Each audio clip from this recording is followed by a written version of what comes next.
Hello everyone and welcome to the tour of my redesigned module for Lee 254 Supervised Field Experiences in Reading.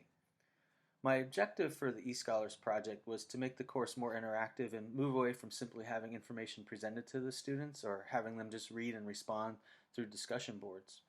So I developed some more interactive activities so the students could engage with the content in different ways and actually create something. So for example, this literacy timeline discussion activity is a shared Google Slides presentation.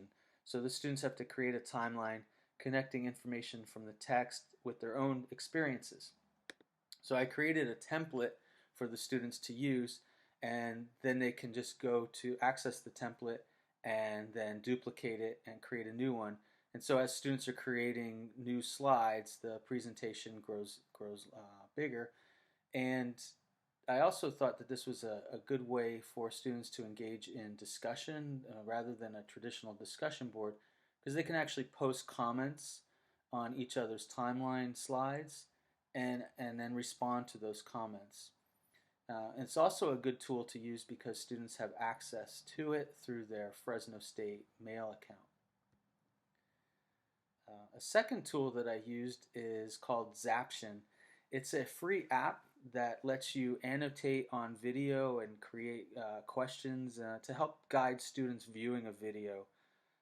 It's really easy for instructors to use, and the idea here was to have students engage more with the video rather than simply passively viewing it.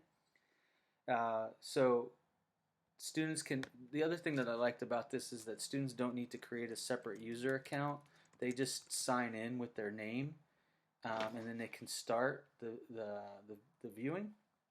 And you can see at different points, the instructor can add questions. So you can use multiple choice questions, or like I have here, more open-ended questions. The other thing that I liked about Zaption was that all of the student responses are saved at the Zaption site under my account, so I can go back and access those responses for grading purposes or to use as a formative assessment to determine how students are making sense of the content.